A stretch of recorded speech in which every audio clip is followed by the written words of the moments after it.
Hi guys, and welcome back to my channel. If you're new here, hello, my name is Brianna. I am an attorney and I also have a business where I help people find their passion in the jobs that they love. So if you're interested in getting your dream job, I have a free workbook down below. I'm going to leave the link for you guys to sign up and get the workbook.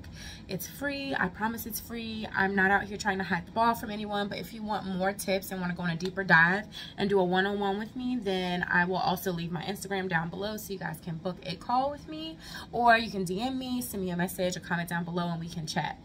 So today's video is brought to you by one of my subscribers who asked a question about student loans.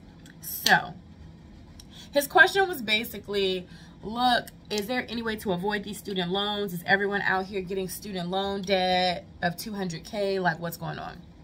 And how does that look in real life? So he also asked about bankruptcy, and I was gonna give an answer, and then I looked online and realized that there is a little bit more information than what I was going to originally give you guys after I kind of did a little bit more research, because I don't want to talk to you guys without doing any research. That's not what lawyers do.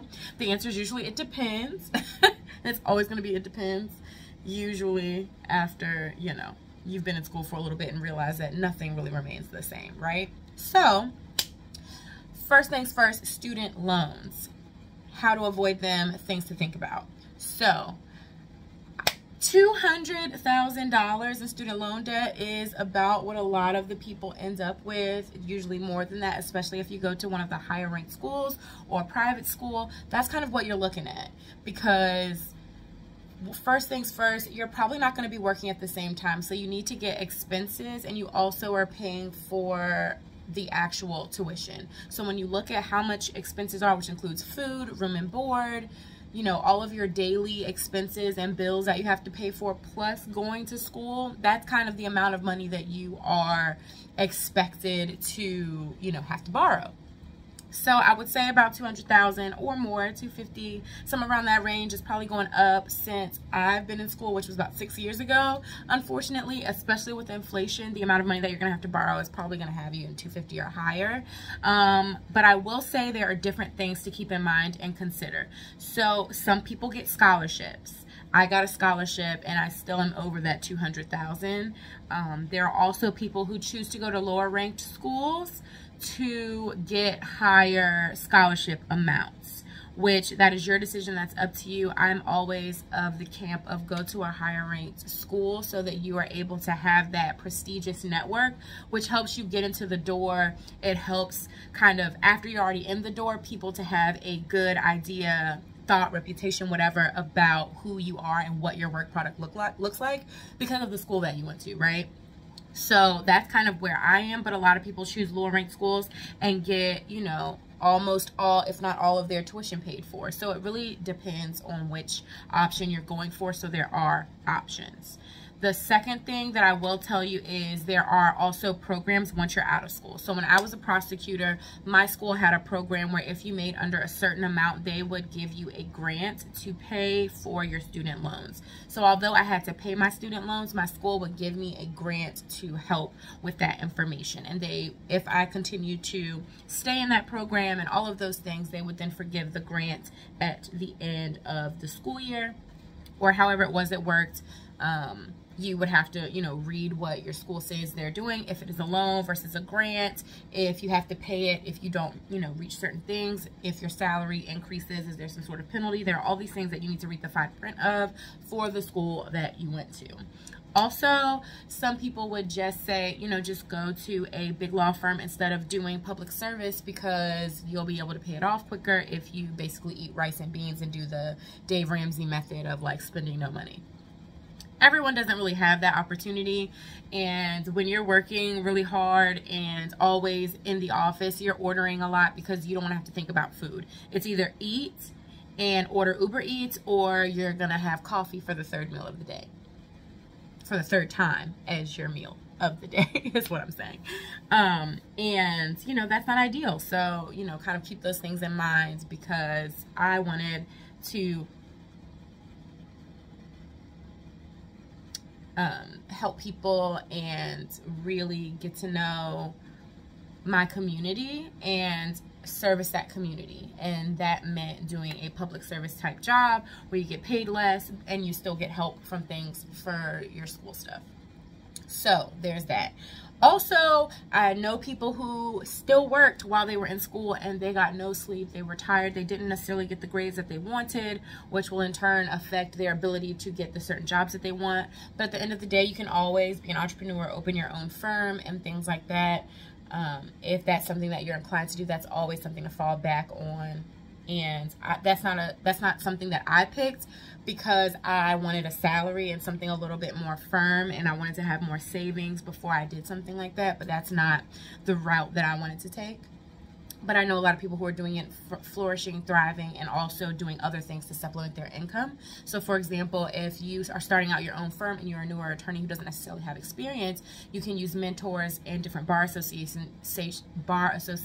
to get the advice and help that you need.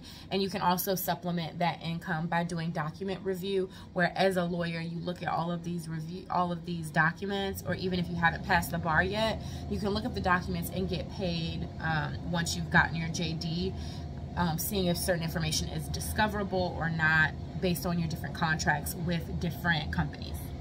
So I say all that to say there are a lot of options. You can apply to different jobs and, you know, do whatever it is that makes you feel more comfortable, but you know, that is a personal choice. If you choose a government route, you're more likely to be able to get the incentives where they pay for your student loans for you, and that's part of, you know, your income and all of those things. You can apply for things like that, and sometimes you have to do that after you've been at a job for a certain amount of time, so it's not a given, right? So keep that in mind. There's so many options that help you pay for your loans. But if you're in one of those higher paying big firm jobs, that's probably not what's going to happen, because you're already getting a big salary, and that information is something, or that money is what you can use to pay off your loans. So keep that in mind. The second step of his question was about bankruptcy. And I'm sure that's why you're here. You looked at this title like, oh my gosh, I'm being nosy. Are you bankrupt? No, girl. Did you file for bankruptcy? No, girl. But we're talking about bankruptcy because that's how a lot of people are wondering, like, why can't I get out of student loans with bankruptcy? And when I was in school, there was a lot of information about bankruptcy, Chapter 7, 11, and 13. And neither of those options at the time that I was in school were available for canceling student loan debt. So I want you to keep that in mind.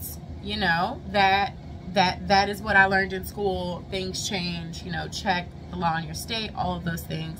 But I will say, if you have student loans from the government, it's important to look on the student aid site, because they have a whole list of bankruptcy and information regarding bankruptcy for your student loans. I'm going to leave a link down below just to give you an idea of one of the links. I'm not giving any advice, any legal advice. I'm not telling you what to do at all about what you can and can't do. Talk to a lawyer if you have questions, and kind of do your own research and use your common sense. But if you look at the link that I sent down below, it talks about your student loans if you've gotten them from the government, and when there are times in which you can, you know, get your student loans discharged. So if the court deems your student loans to be a burden that is an undue burden to you and or your dependents, then they can discharge your student loans. Now, the repercussions of whether or not that may count as income and something that's taxable that you have to pay for and all of those things is something that you need to look up yourself for your particular circumstances. But my answer is it depends. And I gave you a link and some information to look up for your particular circumstance. So I'm sorry if this is not the answer that you wanted, but this is an answer that I think helps give you more information to equip yourself with what decisions you're going to make. Whether you want to file for bankruptcy, or you want to work at a big firm to make a lot more money, or you want to do public interest and try to get help from your school or from your employer to get student loan aid. Also, something to keep in mind, some of the stuff with the schools, although they have a requirement for how much money you can make to get the student loan help, there also may be an amount of time. So if you are more than 5 years out of school, for example, they will no longer give you that aid sometimes in certain situations. So keep that in mind. Look at those things when you're planning on what it is that you want to do. I think I told you guys my friend worked a construction job while he was going to law school, so his debt was manageable and he was able to pay it off. But keep all of these things in mind. Some schools even offer, if you defer for a year or something like that, they will offer more aid. So all of these things are options that are available to you if you ask the right questions and see what it is that they offer. Sometimes if you did Teach for America or something 2 years before law school, it helps you get into a better law school. It also helps you get certain student aid because they want you to come there. So think about all of these things when you're thinking about going to law school. So I hope this is super helpful for you guys. If you have more follow-up questions, definitely leave them down below. I will try to get to those as soon as I can, but I wanted to quickly upload this while the questions were out there. I know people are applying to applying to law schools, applying to jobs, figuring out what they want to do right now, and what next steps they should take with regards to law school. So I wanted to make sure that I gave you guys that information, and I hope it was super helpful. If it was, please like, comment, subscribe. Check the down bar. There's always going to be some free stuff down there for you guys, or stuff to look up. And as always, I hope you're doing well. Jesus loves you, and I'll see you in my next video. Bye.